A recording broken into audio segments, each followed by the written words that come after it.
Vatican City, a center for the Catholic Church and probably the coolest hat collection in the world. Vatican City is a residence for the Pope and the highest up Catholic Church officials. Vatican City is also the smallest country in the world with an area of just 0.44 kilometers, or 109 acres.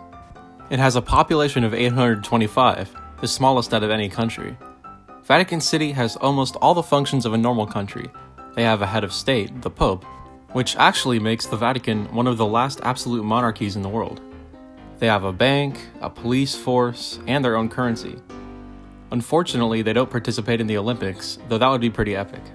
Oh yeah, and in case you didn't know, the Vatican is fully encircled by Rome, a country inside of a city. Now you may be wondering, how did Vatican City become a country in the first place, with a territory and population that's so small? Well, luckily for you, that's what today's video is.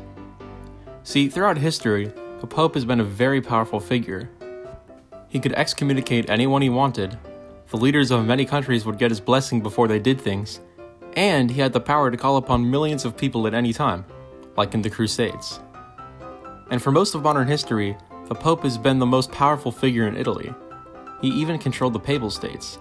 But JL, what are the Papal States? Dude, I was literally about to explain that. For the first few hundred years of its existence, the church was persecuted heavily. But after Emperor Constantine made Christianity legal, the church was officially allowed to own property. And for the next few centuries, the Pope would be successful at maintaining power, even though the Ostrogoths, Byzantines, and the Franks would all come in and try to conquer Italy. In 751, Pope decided to support the Franks, who defeated the Lombards in northern Italy, and gave the city of Ravenna to the Pope.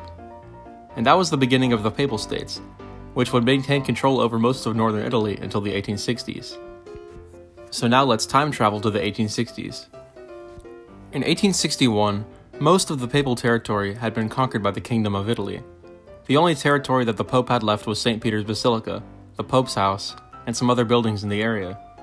All of these buildings were on Vatican Hill. In 1870, the Pope declared that he was a prisoner in Vatican City, which showed his disdain for the Kingdom of Italy. And the Kingdom of Italy didn't care. They still wanted him to become a subject under them. And it looked like it was going to be a stalemate forever. Mussolini alert! In 1922, this dude named Mussolini would become Prime Minister in Italy. He would go on to help start a war or something, I don't know, it doesn't really matter to this historical event. Mussolini was tired of the Pope being annoying with this whole prisoner in Vatican City stuff. He decided that he was going to put an end to it.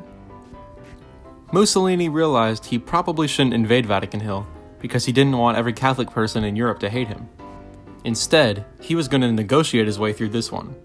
In 1926, negotiations between the Pope and the Kingdom of Italy under Mussolini started, and by 1929, a treaty was signed between them. Here's what it said. The Pope was sovereign leader over all the territory on Vatican Hill, and the Kingdom of Italy would give the Church financial compensation for the loss of the Papal States. The Pope just wasn't allowed to participate in military or political matters.